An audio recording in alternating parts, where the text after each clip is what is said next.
They are even instructed on how and what to preach.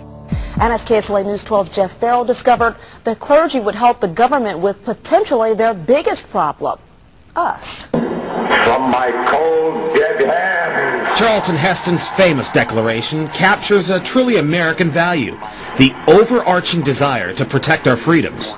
But gun confiscation is exactly what happened during the state of emergency following Hurricane Katrina in New Orleans.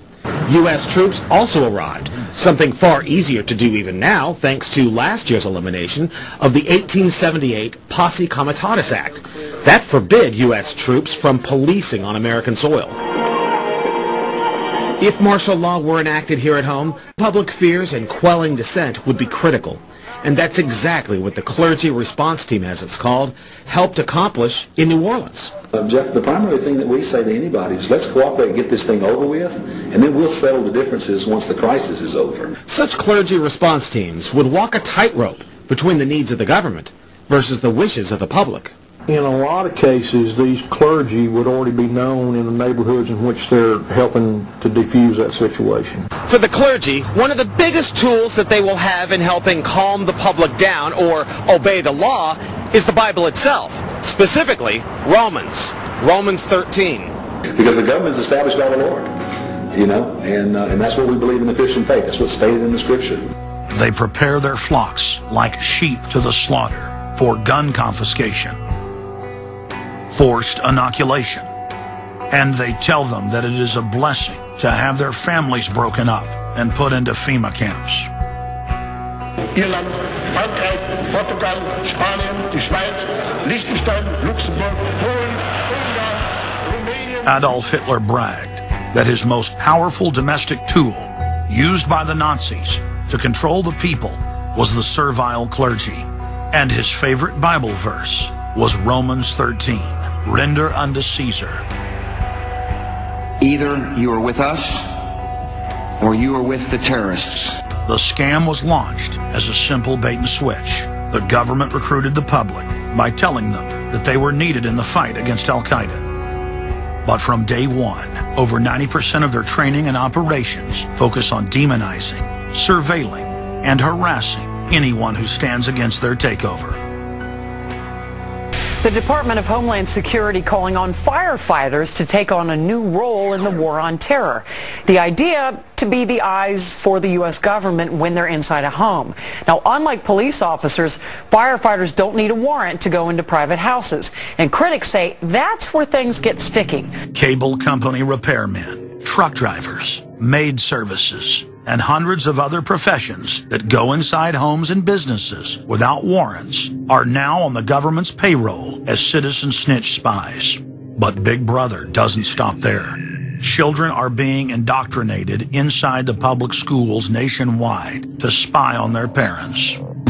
You can give information without having to give your name. You guys can get paid for good tips up to $200. The New York Times praised public school programs in the United States and England that are training children to report their parents for eco-crimes, like taking a hot bath or letting the water run while you brush your teeth. All of that violates their carbon footprint credit allotment.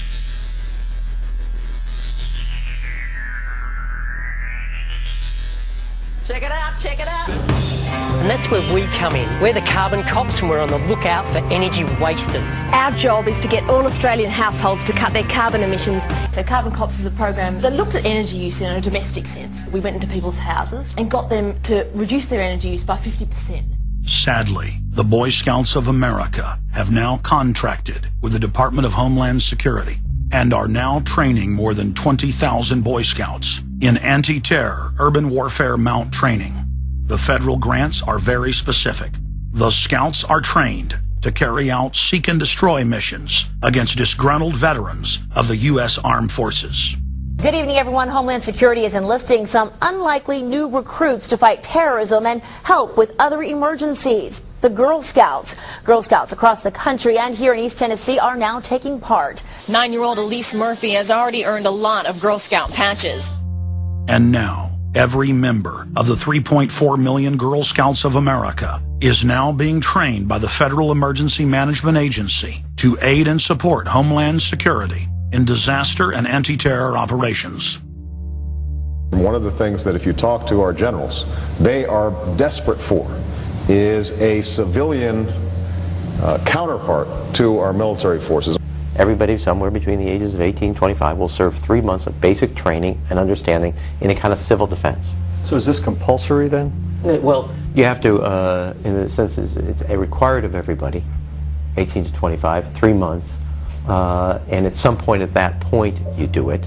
Creating citizen armies in one way is, it's disgusting, because what you do is you get young kids and you can mold their minds easily, and we saw them chanting and crying, and they'll follow any leader, whether it's in a black shirt, a brown shirt, a red shirt, whatever the shirt might be. Another branch of Homeland Security, the Corporation for National and Community Service, is setting up literally hundreds of other private uniformed youth groups. The White House has introduced legislation to establish forced national service for all Americans between the ages of 16 and 64. In 2008, the North American Military Governorship, known as NORTHCOM, announced that they had deployed 4,000 regular Army troops inside the United States to deal with civil unrest because they knew that their offshore masters were about to rob the United States blind. In 2009, the Pentagon requested funding from Congress to deploy 379,000 military personnel in thousands of communities across the United States. And now, legislation has been introduced in Congress to expand a system of FEMA concentration camps across the United States under the National Emergency Centers Act, H.R. 645.